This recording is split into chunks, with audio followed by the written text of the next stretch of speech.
He's never done this. No one's ever done this. Touchdown! What we gonna do with your mama right now? Doesn't get any better than this. Oh, it's about that time. Good morning, everyone. Welcome to First Take. Thank you for being with us. And Cece, I just want to know, are you prepared? Are you ready for today? Oh, I'm locked and loaded. I'm ready to go, Molly. Okay. I'm ready. Because it's you versus the ladies. And we yeah. have come prepared. Kimberly Martin in the building. And, of course, Mina Kimes joining us from the West Coast. Morning, guys. How we doing? Doing good. All right. Well, I'm always ready for CC's. Okay, all right. We're let's going to find out. We are officially 2 weeks until the start of the NFL season, and you know who kicks the season off? That would be America's team, and that's where we start. Micah versus Jones continues, as there's been no forward progress in contract negotiations between Micah Parsons and the Dallas Cowboys. Jerry Jones was on Fox and Friends earlier this morning and was asked about the latest with Micah. Let's take a listen.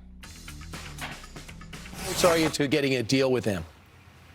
Micah's a great player, not a good player, but a great player. He knows more than anyone that it's a team thing. And so I know everybody's tired of hearing this, but you've got to put this puzzle together so that you can have some other people out there playing with Michael. That's the art of the deal, and that's why we're trying to get done, and we're trying to make this thing work. But we have all the appreciation in the world for what he can mean to the years ahead. We're proud to have you. Okay, again, Jerry Jones on Fox News this morning. Canty, what stood out to you the most from that interview? I don't understand why Jerry Jones takes us as fools. Jerry, we know what this is about. If you're trying to preserve cap space, you would have signed Micah at the beginning of this offseason before the edge rusher market got reset 3 times over. Or better yet, you would have signed Micah when he was first extension eligible last year when he was looking for a new deal, where it might have cost you $35, $36 million a year. Now you're talking about a number north of $41 million a year and him being the highest paid non-quarterback in NFL history. So when he has to talk about the depth and what it could potentially mean if you sign Micah to the deal that he's looking for and compromising what the team could be moving forward, he got to miss me all the way with that conversation, because that's not what drug this thing all the way out to the point that it's at right now. Okay, Mark. You know what? I've stopped listening to Jerry. I was very worried about this whole Micah Parsons situation. I was thinking there's no way. This is getting scary. Words like divorce are being thrown around. And I'm like, you know what? I started watching that Netflix series about the Cowboys. And Good. It's so good if you have not watched it. It's phenomenal. But I'm watching Jerry talk about the Emmett deal and signing Dion, and how when Jerry talks about controversial is not a bad thing. If anything in sports and business, it creates interest. And you know what? I'm feeling like this is gonna get done. I'm not worried anymore. You cannot trick me. I am not worried at all, because I think back to last season when I was in Cleveland and they're playing the Cowboys, and a couple hours or an hour before kickoff, news broke. Schefter broke the news of Dak, and I was like, you gotta be kidding me. This whole time we're talking all off season about this. And right at the buzzer, Jerry gets it done. So until week 1 comes and I do not see Micah standing there, I'm not giving Jerry anymore. I think this is all strategy. You want Micah's side to hear, like, we got a whole team. We got to pay everybody. I think this is all part of the negotiations.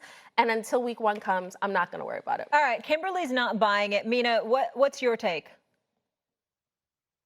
Well, I guess if it's part of the negotiations, I like you guys struggle to see who he is negotiating with and what the point of this is, other than getting more attention from us, which I suppose mission accomplished. I also think he's going to be there, to me, purely because if he wasn't, it would go down as one of the all-time fumbles. And Chris, I remember doing First Take with you months ago, and you raised the possibility of trading Micah Parsons, and I vehemently agreed with that. But at least there would have been some logic to that when it would have been valuable for Dallas. At this point, it's just silly and a waste of everybody's time. And as far as Jerry's argument, and we've heard this before, where owners, GMs talk about the reluctance to pay people stemming from building a complete team. It's a hard-capped league, all of that.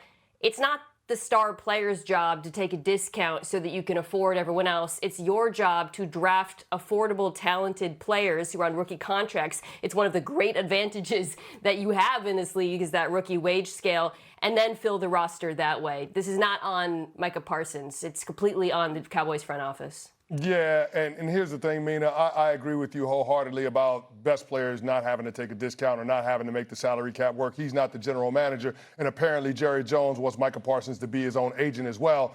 But the aspect of this that I think is concerning for Cowboys fans is what version of Micah Parsons you're going to get if, in fact, he's going to play in week one, knowing that they've been in training camp a month and the guy hasn't done more than a walkthrough, right? There is a ramp-up period in the NFL. There is an aspect of this where you want him to get acclimated to doing football movements. If you're going to play football, the best way to get ready for that is by practicing football and playing in preseason games. And Micah hasn't done any of that. And the last place that the Dallas Cowboys want to be is in a position where Micah Parsons goes out there week one, not acclimated to doing football movements, and it could potentially keep him out for an extended period of time this year.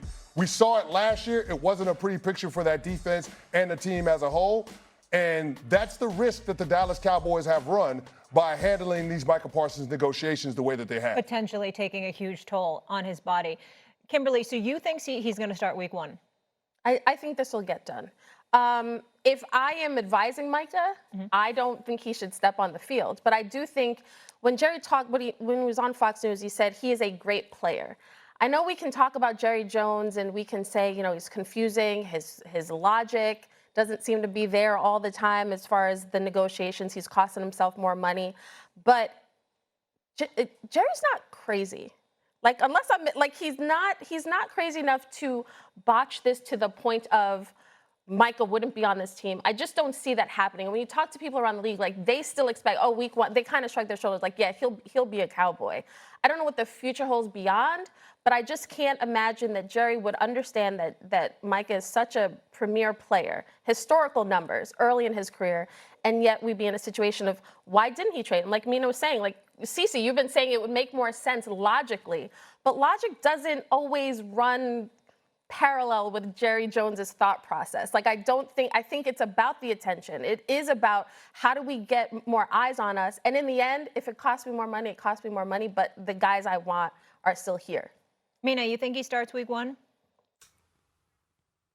I do. You know, it's so rare for players to hold out. Maybe we saw, I think about Chris Jones week one, Kansas City sitting out. That's kind of the most recent example, I suppose. I still think a deal gets done, but that's me operating from the place of it would just be so stupid if it didn't, that it has to happen. But the other thing that, you know, Micah has working in his favor, aside from being one of the 3 best edge rushers in football, this defense is not good without him. There are holes at all 3 levels that have not been fixed, in my opinion. Defensive tackle remains an issue. Stopping the run, linebacker, huge question marks there. The cornerback room is incredibly injured. The case for this defense even being average or above rests entirely on them having a dominant pass rush. I like Donovan Ezeraku, who they drafted opposite him. You bring in Dante Fowler, you have good depth. But this does not work without Micah Parsons, and he must know that. All right, to be continued on that subject because we know it's not going anywhere. Let's get to our other major story, which has been the Bengals. No secret that the Bengals defense is their weakness and has not looked good this preseason. But head coach Zach Taylor isn't worried about how Cincy's looked thus far. Take a listen, ladies and gentlemen.